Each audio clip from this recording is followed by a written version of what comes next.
fly I'm going to tie you today is called the seal leech. Now, of course, the most important ingredient in this fly is the seal fur, and I really like two colors, the claret and the purple. But make sure you have these materials ready before you start this fly.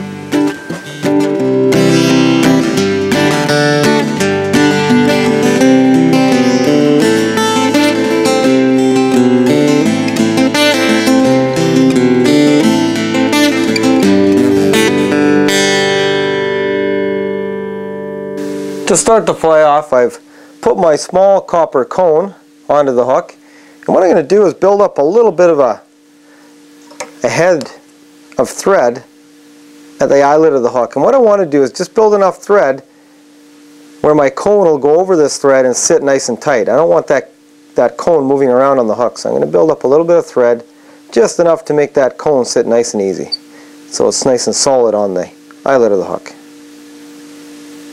And then whip finish off the thread. After I've tied in my cone nice and solid at the eyelid of the hook, I'm going to wrap my thread back and form a good base layer. I've taken some claret marabou and I'm going to measure it up the length of the hook and tie this in for the tail.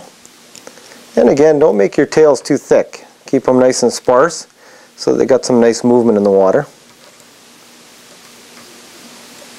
Take 2 strands of my pearl crystal flash and we'll just pull them up onto the thread and tie them in at the top of the tail.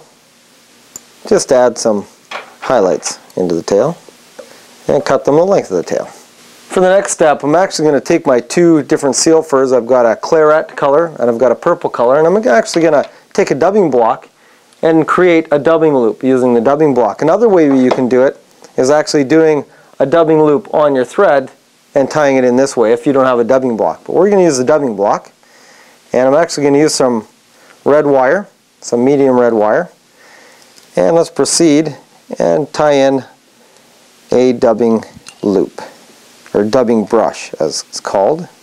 When you're making your dubbing loops and your dubbing brushes, and especially when you're mixing 2 different colors, I like to take one color at a time and put it through in certain areas on the block, and then take the next color and add to it, and just keep blending both colors back and forth till you get the right amount of material for the dubbing brush.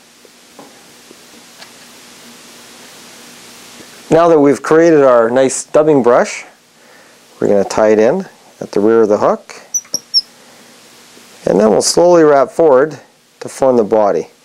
And you'll see after we pick out the body how well the seal fur shines and really forms a beautiful body for a leech.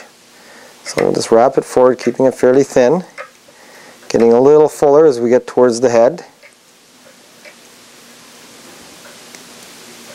and tie off right at the back of the cone.